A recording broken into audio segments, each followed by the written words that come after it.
Bon, alors j'aimerais que nous évoquions cet autre sujet qui évidemment fait partie de l'actualité parce qu'il y a matière à discussion. C'est une sorte de prison dans la prison. Un troisième quartier de lutte contre le narcotrafic s'apprête à ouvrir au sein de la prison de Réau en Seine-et-Marne. Il doit accueillir une vingtaine de détenus considérés comme très dangereux. Des détenus encadrés par 40 surveillants très capés, c'est-à-dire très expérimentés. Je vous donne la parole, Antonin André, Ophélie Roch, dans une poignée de secondes. Simplement, j'aimerais que pour planter le décor et contextualiser, nous écoutions Sacha Strobskan, porte-parole du ministère de la Justice. Il a détaillé les profils des personnes qui seront incarcérées dans cette structure de Seine-et-Marne. Deux critères essentiels. Vous avez la dangerosité des personnes, que ce soit en détention ou vis-à-vis de l'extérieur, donc la dangerosité pour la société. Et la deuxième chose, c'est la continuation des activités criminelles. C'est-à-dire qu'il faut qu'on arrive à caractériser le fait que, y compris depuis la détention, ces personnes continuent leurs activités criminelles. Sacha Strobskan, voilà, porte-parole du ministère de la Justice. Alors, Antonin André, Ophélie Roch, ces établissements n'arrivent-ils pas un peu trop tard? C'est une question que je pose parce que nous avions un syndicaliste, Wilfried Fonck, invité de notre émission entre 13 et 14 heures sur Europe 1 tout à l'heure, qui nous disait que peut-être que le mal était déjà fait. Je ne fais que le citer, et que si le narcotrafic a déjà tissé sa toile, eh bien, Antonin André, ces structures, eh bien, c'est un peu un coup d'épée dans l'eau. Antonin André, que répondez-vous? Je trouve que ce syndicaliste est un peu sévère. Les causes du narcotrafic et de son explosion sont multiples. La prison étant la dernière case du traitement du narcotrafic, il faut les traiter en amont. Moi, je trouve qu'il faut reconnaître à Gérald Darmanin le mérite de s'être attaqué à ce sujet de façon extrêmement véhémente. C'est vrai qu'il a été, tous les services de l'État et la France a été traumatisés par l'évasion de ce malfaiteur à un péage qui avait causé la mort de plusieurs personnes. Et il y a Mohamed Amra. Exactement. Et donc il y a cette nécessité aujourd'hui de durcir les conditions d'incarcération de ces individus-là. Et le problème, c'est que je l'ai expérimenté comme journaliste politique, campagne présidentielle après campagne présidentielle. La prison, les moyens qu'on met dans la prison, c'est la dernière ligne du budget. C'est-à-dire que vous pouvez promettre tout ce que vous voulez pendant la campagne. Une fois que vous êtes au pouvoir, c'est vraiment ce que vous faites à la fin. S'il vous reste quelques subsides, c'est le parent pauvre. C'est le parent pauvre. Et ça l'a été depuis 30 ou 40 ans. Gérald Darmanin a le mérite d'avoir réinvesti de l'argent dans le pénitentiaire. C'est la troisième prison de haute sécurité qui est créée. 4,5 millions d'euros pour cette annexe en Seine-et-Marne. De même que, et ça rejoint un peu le sujet qu'on disait précédemment, évidemment, je ne suis pas sûr qu'il y aura le temps de le faire, mais je crois qu'il y a une ou deux prisons qui vont être faites cette année, des prisons modulaires, qui sont des prisons qui sont conçues pour des courtes peines, pour des individus qui sont moins dangereux.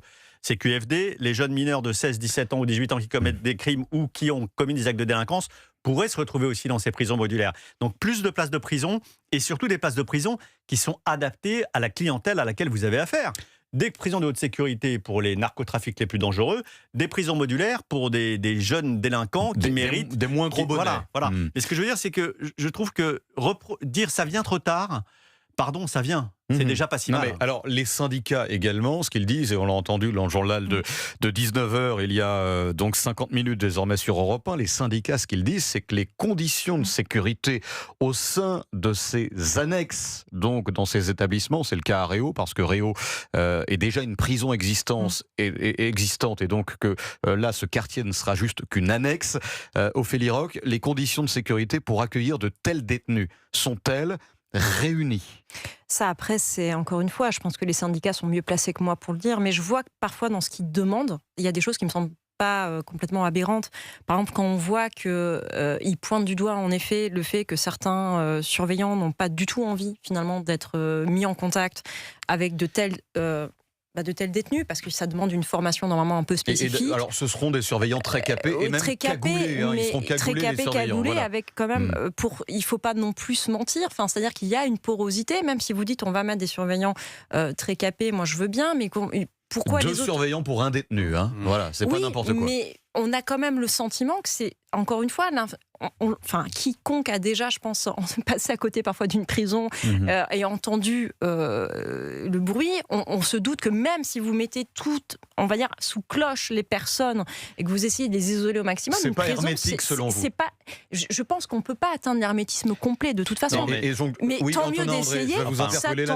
Tant mieux d'essayer. Le problème n'est pas déjà très hermétique. C'est pour eux. Alors, je ne présumerai pas, en tout cas, des capacités d'hermétisme de cette annexe Areo, mais dans les prisons plus régulières, classiques, les narcotrafiquants pilotent leur réseau. Je ne fais que citer les exemples qu'on voit ad nauseam dans l'actualité, mais c'est vrai que les prisons sont devenues le prolongement pour les narcotrafiquants du pilotage des réseaux à l'extérieur. D'où l'intérêt de ces prisons de haute sécurité, où il y a en fait des téléphones qui sont sur écoute, où il y a l'impossibilité de faire entrer des outils numériques dans les cellules, où il y a un isolement strict qui est d'ailleurs, et vous allez le constater, on va le constater dans les mois qui viennent, qui va d'ailleurs être attaqué et contesté par une partie du barreau des avocats et de la Ligue des droits de l'homme, parce que les conditions de détention, non mais surtout ce sont des conditions de détention qui sont extrêmement sévères, c'est-à-dire que vous ne voyez personne de la journée à part vos matons. Je pense que les périodes de promenade sont très limitées et très limitées en nombre. Donc je considère que cet aspect-là est plutôt sécurisé. Aussi, ce qui me perturbe un peu, c'est qu'on met en effet sous cloche des gens et on demande en effet à des matons du coup de eux aussi un peu partiellement vivre sous cloche. La prime, j'ai regardé, c'est 166 € brut. Comment vous voulez faire quelque chose d'une prison super sécurisée quand déjà vous n'êtes pas capable et foutu de mettre des surveillants? Je suis désolée, mais comment vous voulez qu'il n'y ait pas un moment ou un autre déjà une porosité même en disant je suis désolé mais des matons comme ça vous leur mettez 166 € de prime. C'est un sujet que vous soulevez qui est très intéressant. C'est un peu embêtant quand même. C'est un sujet qui est d'ailleurs traité par Gérald Darmanin, qui est le problème de la corruption des agents de prison et de la pénitentiaire. Il y a eu beaucoup d'exemples effectivement et c'est une profession qui est exposée évidemment à ces risques de corruption. Alors il y a un certain nombre d'outils qui ont été mis en place par le ministère de la Justice pour tenter de réduire ces phénomènes de corruption avec une surveillance plus accrue, une sélection plus accrue de la pénitentiaire. Mais en même temps, j'ai envie de vous dire, si vous faites la pénitentiaire et que vous dites, écoutez, moi je veux bien garder des individus dans la prison, mais alors je voudrais un seuil de dangerosité, si vous voulez, pas trop élevé. C'est un droit humain. Il y a aussi une question de professionnel. Les agents de la pénitentiaire sont là pour remplir cette mission. Mais par exemple, les infirmiers qui travaillent dans les prisons, eux n'ont pas la prime. Alors qu'ils vont être confrontés aussi à ces gens-là. Vous voyez ce que je veux dire? C'est-à-dire que quand je vous parle d'hermétisme, c'est que c'est très bien à la limite de donner une prime de 66 € à des gens, mais pourquoi vous ne le donnez pas aux infirmiers qui travaillent au sein de la prison? Et c'est pour ça aussi qu'il y a les syndicats qui ne sont pas contents. C'est parce que, encore une fois, vous commencez à vouloir avoir des super forteresses et je ne suis pas sûre. La colère des syndicats, Ophélie Roch et Wilfried Fonck pour la rémunération. nous l'a dit, mais ça va aussi, effectivement, ça en fait partie, vous avez raison, mais ça va au-delà des histoires de gros sous entre guillemets, parce qu'on est dans l'administration pénitentiaire. Alors, j'aimerais quand même vous interpeller, Antonin André et Ophélie Roch, sur ce rapport au vitriol, parce que la contrôleuse des lieux de privation de liberté a visité la prison de Condé-sur-Sarthe, c'est dans l'Orne, près d'Alençon. Et alors, elle a dressé un rapport au vitriol sur les conditions de détention de ces détenus. Elle n'a pas été tendre avec notamment vous avez employé le terme maton, Ophélie Roch tout à l'heure, je me permets de le redire. Elle dit que les surveillants intimident les détenus à Condé-sur-Sarthe, qu'ils font de l'abus de pouvoir auprès d'eux, en fait qu'ils jouent les cow-boys. Voilà, alors quel crédit accorder, je pose la question de manière tout à fait innocente, quel crédit accorder à ce rapport de la contrôleuse de lieux de privation de liberté, Antonin André? Je suis mal placé pour en parler parce que moi-même, je n'ai pas visité cet établissement, donc c'est compliqué. En principe, la contrôleuse des prisons suit un certain nombre de critères déontologiques pour émettre ses rapports.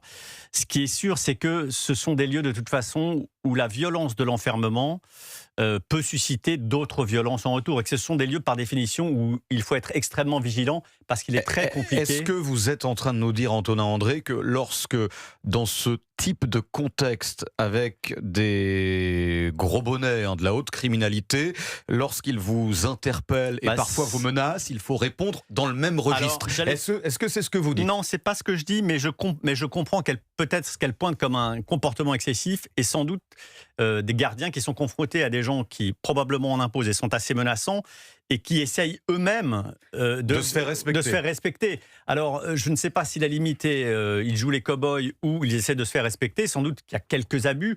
j'imagine que le directeur de la prison est chargé en particulier de faire attention et qu'il y a des règles Non mais pour pouvoir faire respecter ces règles. alors, est-ce que la priorité, je pose encore une fois la question, Antonin André et Ophélie Roch, est-ce que la priorité dans ces secteurs et ces structures, donc ces quartiers de haute sécurité, est-ce que la priorité c'est le confort des détenus? Parce que, bon, si par extension, en réalité, c'est aussi de cela dont parle la contrôleuse de lieux de privation de liberté, Ophélie Roch. On reste dans un état de droit. Après, on peut pas non plus dire qu'on a le droit de tout faire sur certains détenus. Personne n'a dit ça. Personne. Mais après, moi, ce que je trouve ça assez hallucinant, c'est que pour finalement un personnel qui est censé être ultra formé dans une prison qui est censée être super bien gérée, si déjà il commence après même pas une année à avoir des cas de débordement, parce que ça veut dire qu'il y a un manque de formation.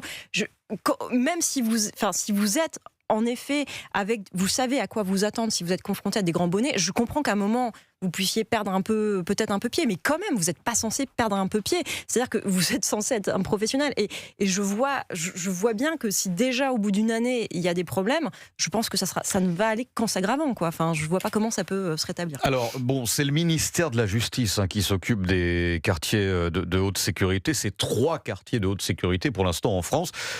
Antonin André, est-ce que le ministère de l'Intérieur devrait aussi un peu avoir son mot à dire dans cette histoire?